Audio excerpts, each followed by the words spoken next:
Before I devote my life to teaching, I have to ask, what's the likelihood my job will be replaced by a robot? This question was asked to me by a freshman undergraduate student who had just decided she wanted to be a teacher. And she was very sincere. The question caught me a little off guard. I initially thought, absolutely not. Look at this image. There's no possible way a robot could do what teachers do. That's actually how I responded to her. It was my initial gut reaction and the one that I wanted to be true. But the more I thought about it, the more I wondered about what I had said. With the rise of online learning systems like Khan Academy, even social robot teachers, human teachers appear to be becoming obsolete, right? Throughout the rest of our tech talk, my role will be to highlight on the surface why technology appears to be an acceptable substitution for human teachers. Alternatively, my role will be to provide a more thorough examination of the consequences of these so-called robo-teachers. When considering the trade-offs of technology, many are so focused on the positive aspects, technologies are often adopted quickly and without question. For example, in 2010, Khan Academy had only 144,000 users per month. Just 4 years later, that number became 10 million unique users per month. With this type of growth, imagine the possibilities. We could move education completely online. We could have all of our students in K-12 participating in online learning. Even further, we could have adult learners or those that maybe can't afford a college education using these services, because best of all, it's free. But with all of your focus on the positive aspects, it's easy to overlook and underplan for those negative aspects of technology adoption. For example, a study published in the International Journal of Instructional Technology and Distance Learning found a disproportionately high percentage of students who engage online courses or fail to not complete that program at all when compared to those face-to-face courses. Another study with the use of Khan Academy in schools concluded, our learnings in this study make it clear the teacher's role is still central even in the wake of the adoption of these new technologies. Additionally, to move education completely online, these students must have access to a capable device as well as internet access at all times. Furthermore, we are learning more about the side effects of the increased screen time of our littlest people, those underneath the age of 2. They are having side effects that cause them to maybe not improve upon how well they're able to communicate with people. They lose out their sense of people's emotions, and they're not able to build a large vocabulary. All of these things are harmed. And for our children in schools, they face challenges with these social deficiencies and isolation, instead of bringing people together to learn not only from all-knowing device, but from one another. Okay, those arguments might be valid and well supported, but remember that technology has no limits and can solve any problem.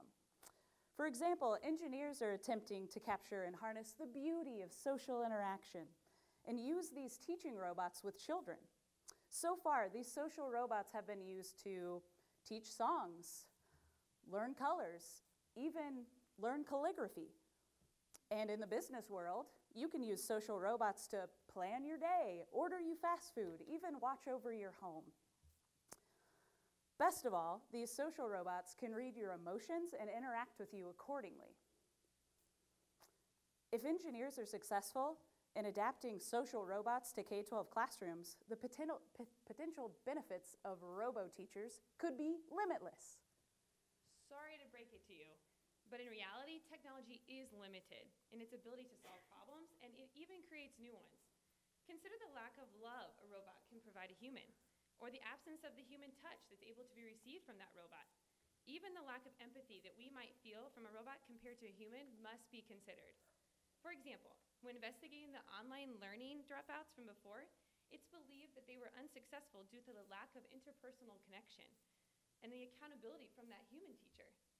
Additionally, given a problem of social, moral, ethical dilemma, technology will struggle to solve this issue. Consider the example of a moral dilemma, possibly not solvable by technology. This is the story of the Robin Hood robber. You witness a man rob a bank, but instead of keeping the money for himself, he donates it to a local orphanage. You know this orphanage has been struggling with funding, and with this money, it would allow for the children to be better taken care of in terms of food, water, clothing, medical care. If you report the crime, the money will be taken away from the orphanage and given back to the bank. What should you do? What would a robot do? Okay, fine. Technologies may not be able to solve every problem, but that's because they're inanimate. Fortunately, that means inanimate things are unbiased and can't influence us. So it's entirely up to us to decide how and when to use technologies. This allows the users of online learning the freedom to set their own schedules and learn when they want. Additionally, by learning through technology, one can learn anything. Your learning isn't dependent on what a teacher tells you. From fractions to factoring, stoichiometry to atomic theory, the topics for learning are endless. Wrong again. Technologies actually influence our behaviors because they favor certain goals and outcomes, and they cue the users how to use them. Remember those games on Facebook like Farmington, or even farther back, those nano pets? These games required the user to log on at certain times and do those farm chores or feed the pet. In these instances, the user is no longer in control of deciding when to use the technology. Consider Khan Academy again. While the video lessons are helpful, what exactly are they helpful for? These videos favor skill development, rote memorization, and content only accessible through quick and easy answers. The videos have a limited ability to help students develop a deep and robust understanding of whatever concepts they're getting at. We must recognize these cues being enforced on the consumers of all the video lessons. Who is deciding what knowledge to include in those lessons? How can a student decipher between what is accurate and what is inaccurate in the hundreds of thousands of videos being put out there? Even so, over time, these values of users' behaviors can become acceptable and adopted within society. Thus, we must bring the discussion to the interaction between society and technology. Finally, something we can agree on. As Hallie said, when technology becomes available and adopted, it can influence society. That's great. If more people learn from online and non-human sources, they may be better prepared to compete in our increasingly online and digital world. Technology is influencing the way millennials and younger generations interact with each other and the world around them.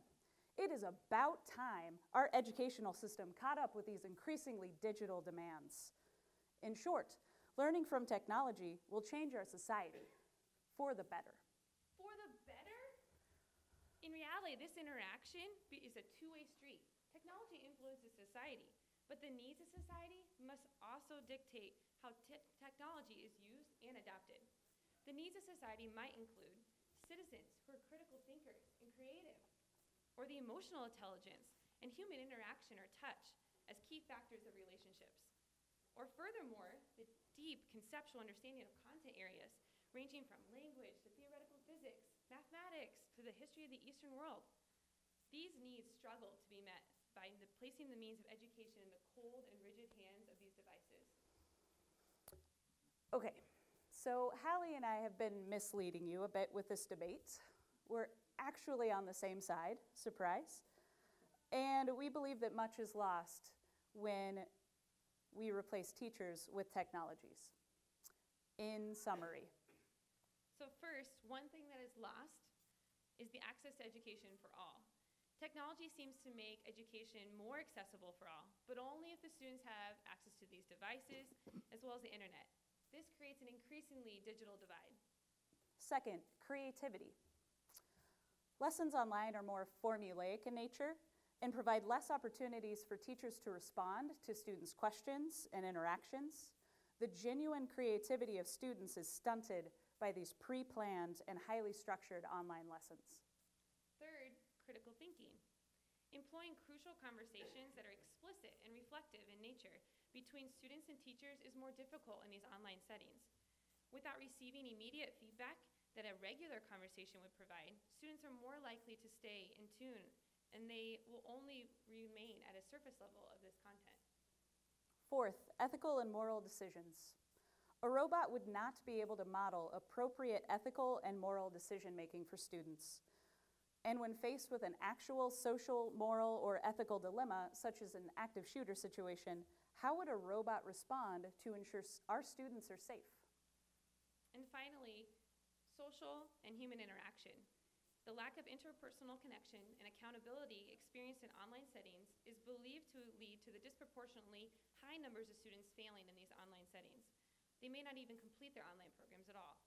The same failure rate is not experienced in these face-to-face settings where students develop relationships with their human teachers. Beyond online learning, when thinking about traditional classrooms with robot teachers, these students may struggle to become emotionally attached to their robot teacher in order to commit to or feel safe in that learning environment. Thus, building a relationship is necessary for deep learning to happen. One expert has said, people are social animals. They like to learn in groups, and they like to learn from people. Robots can't replace these teachers because they can't inspire us. In conclusion, we would like to leave you with an excerpt from Plato's Phaedrus. In Egyptian mythology, King Thamus was the king of the gods, and he once entertained a god and inventor of many things: geometry, calculation, astronomy. And the king met with the inventor god and decided which technologies should be made available to the people. When the inventor god suggested writing should be adopted in society, he proclaimed the invention would improve both the memory and the wisdom of all who used it. The king strongly disagreed, and we believe his arguments apply when considering replacing teachers with technology. Of writing, King Thamus said, "As for wisdom, your pupils will have a reputation for it without the reality. They will receive a quantity of information without proper instruction, and in consequence be thought very knowledgeable when they are in fact quite ignorant. And because they are filled with the conceit of wisdom, instead of real wisdom, they will be a burden to society." So let us learn a lesson from the parable of King Thamus. On the surface, while technology may appear to be an acceptable substitution for human teachers, upon closer examination through the philosophy and nature of technology, much is lost in doing so. Thank you.